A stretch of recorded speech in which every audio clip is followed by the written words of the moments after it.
Hey there, welcome to the video. My name's Johnny. In this video, we're going to look at 5 ways that you can use Instagram to get your work in front of more people and how to increase engagement on your account.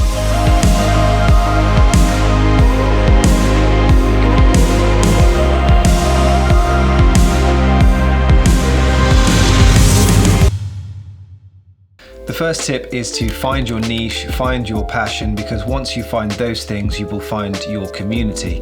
Now, why is it important to find your passion? If you're not passionate about your work, it's unlikely that anyone else is going to be passionate about it. There are all sorts of disciplines within photography: street photography, interior design and details photography, product photography, and landscape photography. There are hundreds and hundreds of different ways to use a camera. But when you're using Instagram and you're trying to become part of a community, it's important to pick one that you can invest your time in and really understand. Number 1, pick your niche, find your tribe. That's the important thing to do. So that leads us on to number 2, which is to use the correct hashtags. In short, post your content to the place that it belongs. If you have a street photography shot and you post that into a landscape photography hashtag, people are just going to go to your post and they're going to click "Don't show for this hashtag," and that's going to stop your post getting any further. When I talk about hashtags, I'm not saying, if your image has a picture of the sea in it, to use hashtag sea, or if it's got yellow in it, to use hashtag yellow. That's not going to do you any good. You need to be using the hashtags which are going to get your image in front of the right people. So for example, if I'm shooting in Snowdonia National Park, I'm going to use hashtag Snowdonia National Park because the people who follow that hashtag are interested in the national park. It sounds silly, but you'd be surprised how many people don't do that. Now, it's quite difficult to choose the right hashtags, but I've got a video coming soon which is going to go really deep into how to choose the right hashtags, how many to use, and all those sorts of things. But for now, we're just going to leave it as use the correct hashtags.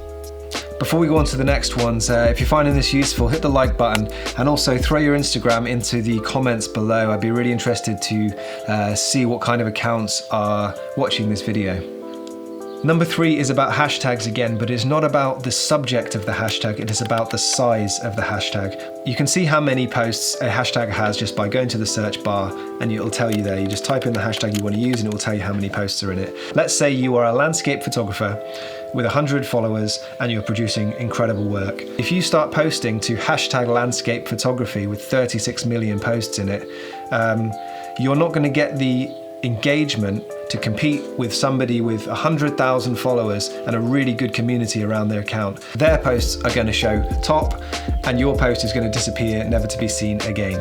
When I first started, I faced this problem and I was not showing in the hashtags. I could not figure it out. Then I started using hashtags like hashtag Shropshire Photographer, which just has a few thousand posts.